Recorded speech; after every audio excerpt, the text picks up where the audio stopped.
Hello, my name is Lola, and I'm going to be reacting to old Resident Evil Zero Caddicarus featuring Jordan underneath. For some that don't know, Resident Evil Zero is a prequel to Resident Evil. It takes place just before the Spencer Mansion estate. And see what Caddy and Jordan have to say about it. And if you want to like, comment, subscribe to my channel, you can if you don't want to. That's fine too. Also, I have a Beat You channel where you can see my full reaction to TV shows, movies. There'll be a link in the description down below. And here we go.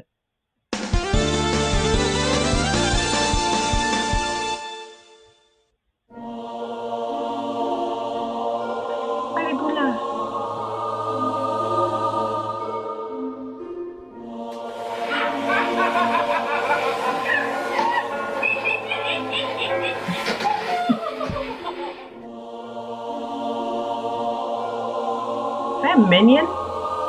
Great.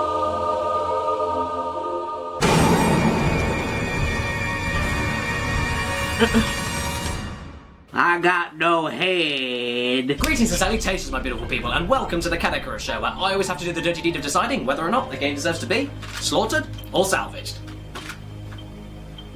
What's that? Halloween is over? Fuck! Well, that doesn't really matter. I mean, I love Halloween far too much to just let my Halloween special slide away like that. I mean, who cares if I couldn't fit in a video on Halloween? My schedule didn't fit that in, but who cares? Well, you know, this has to be done. I have to do some sort of Halloween special, even if it is after Halloween, but I need to find a decent reason to do something scary after Halloween, so what should I do? Yes, I know! I'll call Jordan underneath. I mean, his channel is pretty much Halloween 24/7. Every video is Halloween, every minute of every day, so I'll just call him up and see if I can do something.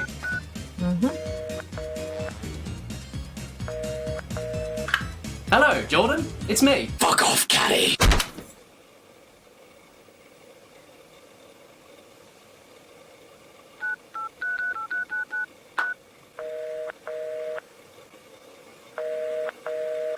Hello? Don't ever do that again. I'm sorry, just being alone for all these years really messes with your... Jordan, I want to talk about something scary for Halloween, but Halloween was 2 days ago, so do you think you can help me out at all? You mean, like, collaborate? Yes. Review something... together? Yes. Okay. Chill, dude. Okay. Perfect. Okay. In which case, can we do Resident Evil Zero?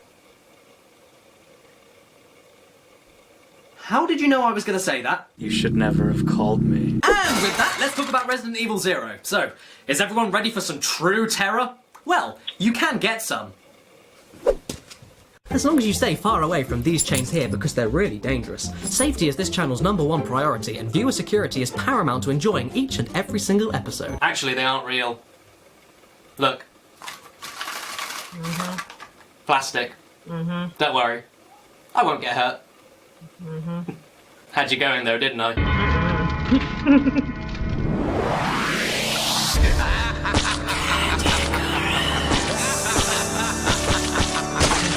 And, Jordan underneath. Well, here's a game that not many people have talked about, the GameCube exclusive Resident Evil Zero. As far as I understand, this was the final traditional fixed camera exploration in canon Resi game to ever be made, and unfortunately it also feels like that, because it's almost the transitional Resi game. The transition to more action, the transition to little build-up, the transition to monsters coming at you and going every second, it's a bit of a messy game.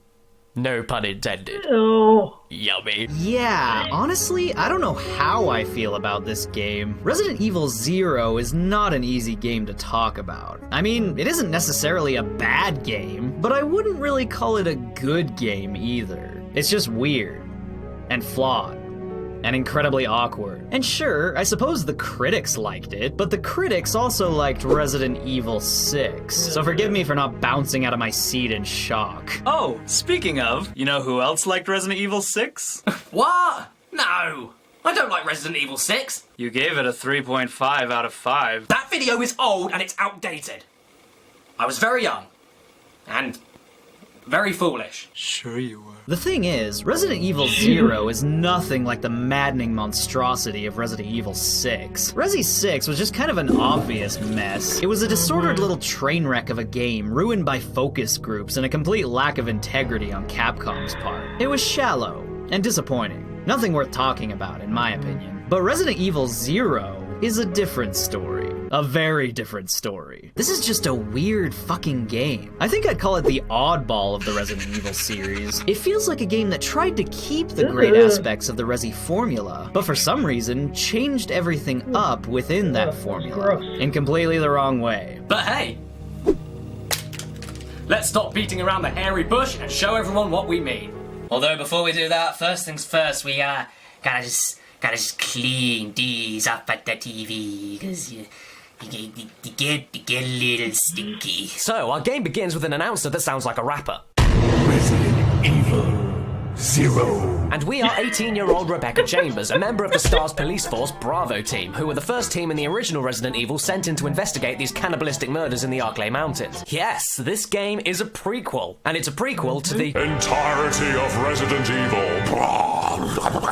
Yeah. Anyway, if you played Resi 1, I'm sure you know the story. Bravo team ends up crash landing in the middle of the woods and getting killed. And so Chris Redfield, Jill Valentine, Albert Wesker, Brad Vickers, Joseph Frost, and Barry Burton are sent in to find them. But instead of finding their friends, they end up finding a spooky mansion filled to the brim with dark secrets, unsolved mysteries, evil plots, and, of course, zombies and monsters. Zombies and monsters. Yes, zombies and monsters. Zombies and monsters. Oh my. Zombies and monsters. Dude, chill. This isn't Resident Evil 1 and there's no Jill sandwiches, so instead we're stuck with Rebecca who finds a train. Riveting. Either way, I have to say something before we continue. This game is beautiful. Seriously. Games like this really make me miss pre-rendered backgrounds. This game is completely gorgeous. I mean, just look at it. And as expected, it controls like a fucking tank. And true Resident Evil, ladies and gentlemen. And the music is fantastically ominous and expressive to boot. It's great that after the RE1 remake on the GameCube, Capcom tried to make another RE game that feels exactly like it, and props to them because it really does feel like it. The atmosphere in some parts of this game just astounds me, I must be honest. The way it feels like traditional Resi is even prevalent in the cheesiness levels. I need to know the truth. Did you kill 23 people? I'm not going to judge you. What happened? It's worse than... We can't. You must be careful, Rebecca. The forest is full of... Yep, the levels here are like, I think it's about vintage cheddar. Even in the text and diary entries, this game never ceases to make me laugh. Yep, Edward was just so happy a few hours ago. What a shame that he's dead, eh? Instead, you brush it off like he just got dumped. However, the presentation may be fantastic, but the thing with this game that leaves me split, though, is the gameplay. The sad thing is that there are tons of great ideas here, but the way that they are executed is not as great as the idea, which is great. I mean, for instance, there's just so much wrong with this damn intro sequence. This whole entire train portion of the game, I'm afraid, is really bad. We find out that a former Marine death row inmate called Billy Cohen has escaped, and so, logically, we were told to split up earlier. This man killed 23 innocent people. And we're told to split up. In the forest. Idiots! Anyway, zombies happen, blah, blah, blah, blah, and then we find Billy on a train. Lieutenant Cohen. So, you seem to know me. Been fantasizing about me, have you? Well, this guy's a complete dick. I hope we're not stuck with him. Oh, but you are.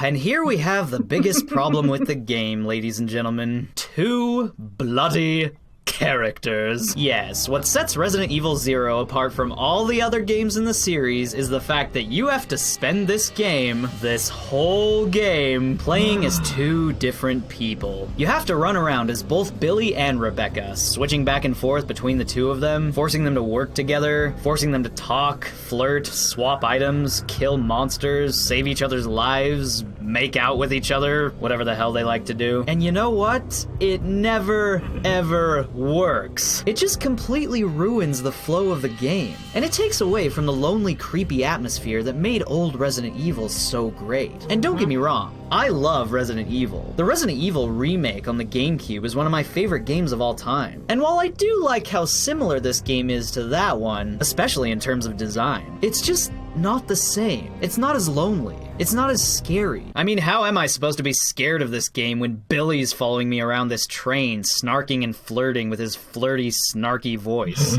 All right, Miss Do-It-Yourself. What should I call you? The name is Rebecca Chambers, but that's Officer Chambers to you.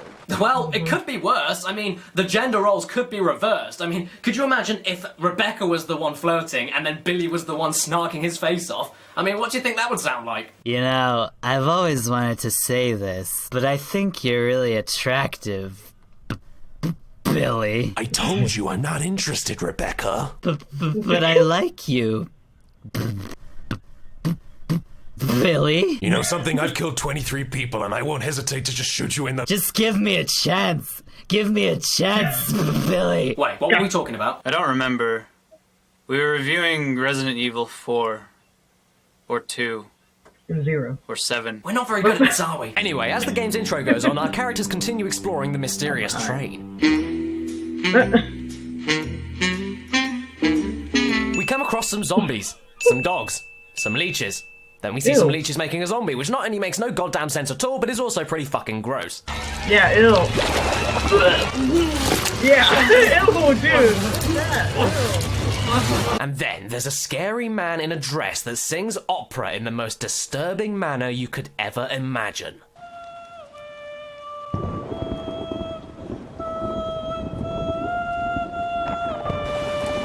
Why is he doing this? I don't know.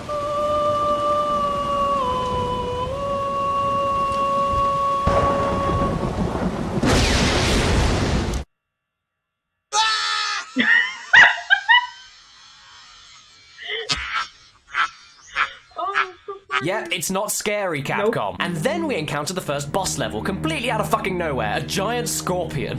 What? And guess what you do here? You aim at the floor, wait, and then shoot. That's it. It's fucking awful. Please, can you please can you stop? Now, the train setting itself, where really damn cool, is unfortunately far too cramped and thin spread to leave you feeling dread around every corner.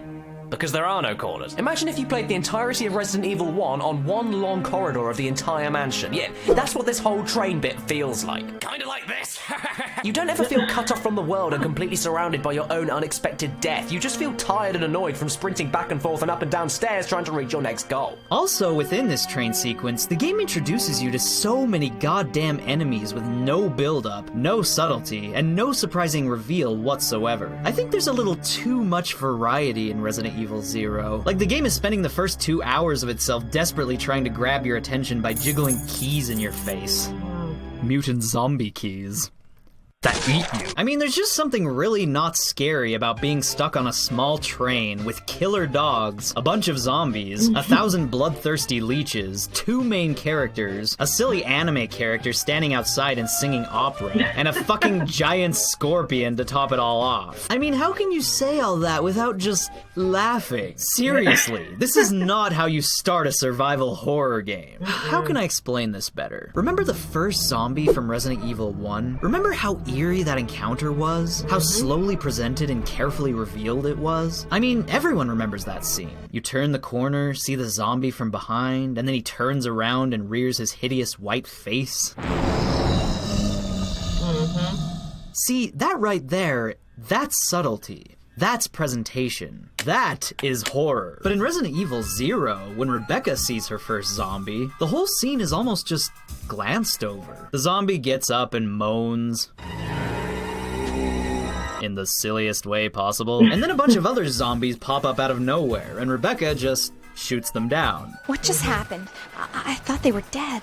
I don't know, it just feels rushed. and flimsy Yeah. and dumb. Oh, and Yeah. let's talk about the main gameplay mechanic, playing as two characters at once. Once you're attached to this dick, the game more or less becomes a constant escort mission from start to end. First off, try using both controller sticks to control both characters with Resident Evil tank controls. Go on, give it a try, I dare you. As you can guess, this is near fucking impossible, so 90% of the game is then spent with you playing with the AI, which is...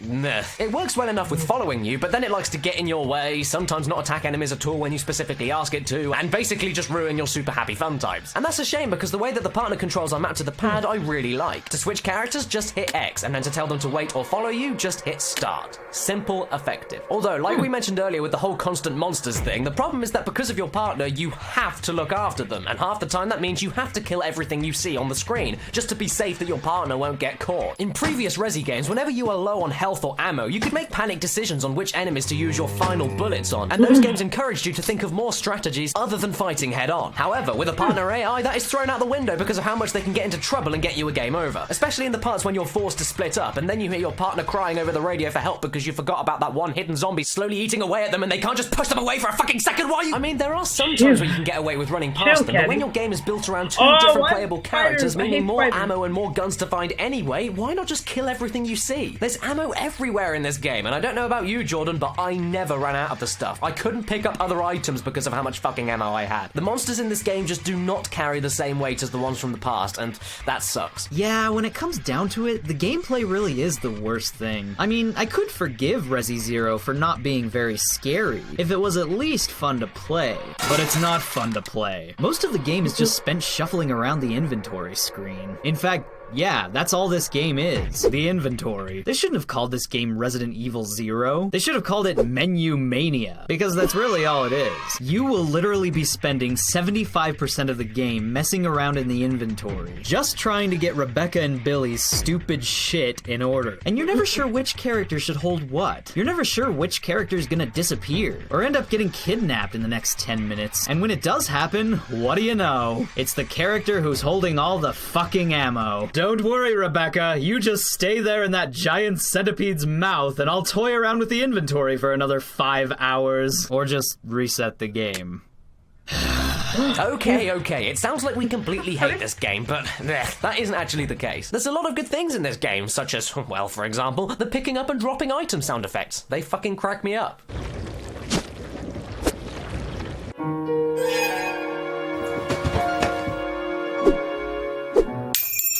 And yes, I did just say dropping and picking up. Probably the best thing about this game. Unlike previous Resident Evils, you can pick up and drop any item you wish at any point of the game, and even combine and use items you find without picking them up at all. Unless your inventory is full, in which case that makes no lick of fucking sense. But it is extremely useful for inventory management, especially when the map shows you what the items you dropped are in each room of the area that you're in. That's fantastic. And I find myself dropping ink ribbons all over the place wherever there's a typewriter, saving me from carrying them everywhere, and also assuring me that I have a method of saving wherever I go. And despite how menu mania this game can be with two characters, you know what? The puzzles I really enjoyed. Some require fourth dimensional thinking with each character in different parts of the area. Some require easy to pick up yet tricky to solve number puzzles under a time limit. And others use riddles and feel extremely Silent Hilly. In fact, here's some actual notes that I took from this game when I came across a few puzzles that stumped me. Now, I haven't done that in a while, I can tell you.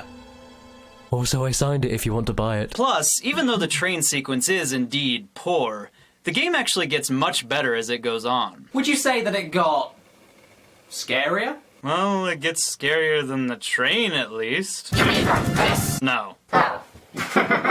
No, that was kind of embarrassing. Either way, would you like to carry on with your point? I'll just go and make myself a nice hot cup of tea. Yes, believe it or not, the game does actually pick itself up right after the train portion. After the train crashes and Billy and Rebecca survive, the game starts to get much bigger and much darker, throwing you into grand gothic mansion hallways, disgusting filthy underground torture chambers, dark demonic genetic experimentation labs, and the whole experience begins to feel much more at home, and much more Resident Evil. It all starts out when you set foot in the Arclay training facility, which, wait a minute, that's the mansion. No, really, that's the mansion from Resident Evil. That is literally the same as the first damn mansion from the first damn game. Way to go above and beyond, Capcom. Hey, we need to make a new Resident Evil game. But where should we make it take place? Oh, I know. Let's make it take place in a spooky mansion in the middle of the woods. That's brilliant. And original.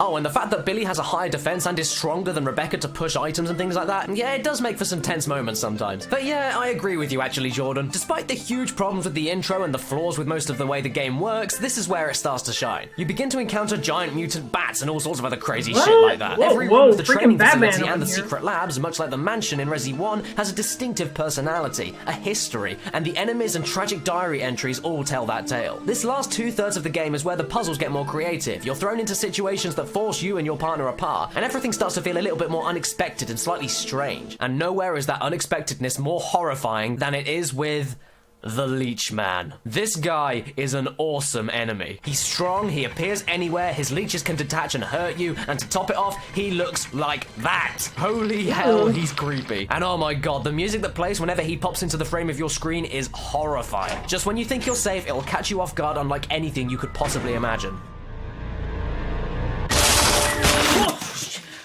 Oh, jeez. Oh my god, I didn't see that coming. Oh. Me neither. Well. Oh, my heart. Okay. I'll be prepared for that next time it happens. I lied! I'm not ready! Oh yes, the Leech Man. I must agree. The Leech Man is one of my favorite monsters in the entire Resident Evil series. In fact, he's probably my favorite thing about the game. If I ever made a top 10 Resident Evil monsters list, I'd probably put him near the very top. That's a pretty good idea, actually. Maybe I will make a top 10 Resident Evil monsters. And from here on out, the game is pretty much your average Resident Evil game. You find items, you solve puzzles, you fight monsters, and of course, you find a hidden laboratory with evil experiments at the end. Also, dialogue. Terrible, terrible, terrible dialogue. Now I will have my revenge on Umbrella, and the world will burn in an inferno of hate! You'll pay for what you've done! And all in all, at the end of this nightmare, Rebecca ends up at the Spencer Mansion to kick off Resi 1, and Billy just walks away and never returns. Wow. The prequel to Resident Evil 1, ladies and gentlemen.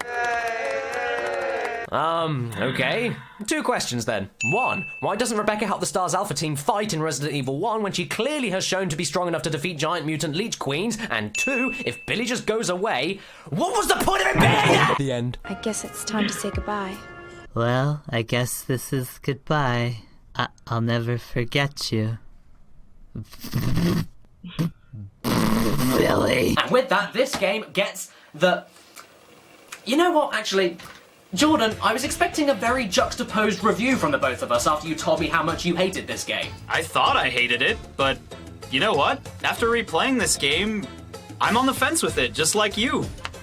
I think it's... okay. Oh yeah, I understand that, but the only reason I did this sodding collab with you was because I remember really liking this game, and you kept telling me how much you hated this game. That was the only joke, that was the point of this video, and you fucked it up. Well, I'm sorry. I just feel... And just for that, you know, screw this rating bullshit. I'm afraid that you know the fate of every guest star I've ever had on my show, apart from the completionist and the brutal moose. So, I'm afraid, Jordan, you have to die. Oh. Do I?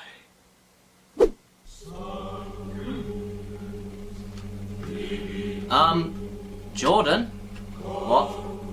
What's that you have there? You'll see. Uh-oh. Ow! Ow! Jordan! You bumbling baboon! Nope.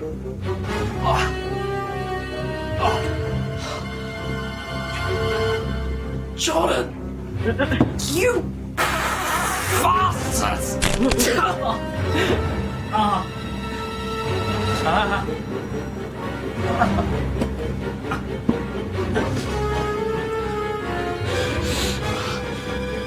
Jordan! Why? What do you have to say for yourself now, Caddy? You're an asshole casserole?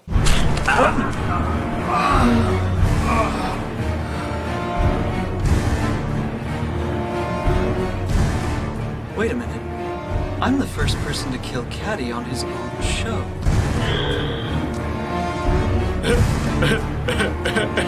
You're a penis wrinkle. Oh. Damn!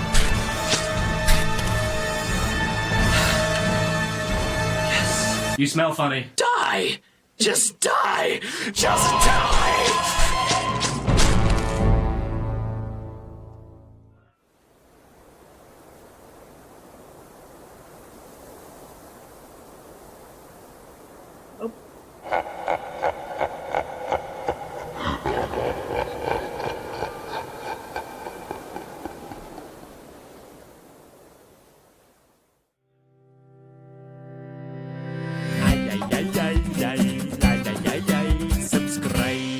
Hello there everybody, and thanks so much for watching my Halloween special video. Yes, I know it's November, but happy Novemberween, I suppose. I gotta say a huge thank you to Jordan underneath for appearing in this episode. It's been great working with you, and I'm going to link you one of his videos right on the screen now, and you can go and watch it right now. And if you look in the description, you'll find all of my social networks, my Twitches, my everything down there. Every single thing is in the description. And also in the description is a link to the blog of the girl who did that amazing makeup for me. Her name is Izza, and yep, her pretty much her website is in the description. It's incredible makeup. I was sitting there for about, like, I think it was 90 minutes, 90 minutes I think it was, getting that makeup done, and it was so good. So I've linked her blog in the description. She does some awesome stuff and writes some really awesome things as well. And yeah, thank you to her and her brother, of course, who filmed pretty much all of this video. And I put his Vimeo page in the description as well. So everything is pretty much in the description. And I'm also going to take this time to give a huge thank you to my top Patreon supporters. So you guys, thank you so much. Nicole Gunara, Christopher Miller, Tony Pierce, Mohammed Al-Sali, Delmar Tigani, Benjamin Peasley, Ahmed Al-Mutawa, and Alan Angert. Thank you so much, all of you guys, and thank everybody at home for watching this video. And if it's your birthday today or watching this video, then happy frickin' birthday to you, and please remember to stay beautiful. Oh. Yeah. I was like, man, towards the end, like, man, getting all child's play. When Chucky was killing that dude with his voodoo doll. Like, what? Anyway, yeah. My reaction to old Resident Evil 0 Caddicarus featuring Jordan underneath. If there's anything we learned from this is don't mess with Jordan.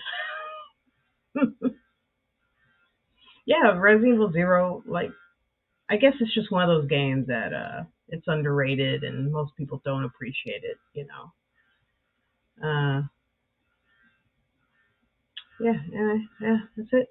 Well, everyone take care of yourselves and each other, and I'll see you in the next one. Bye.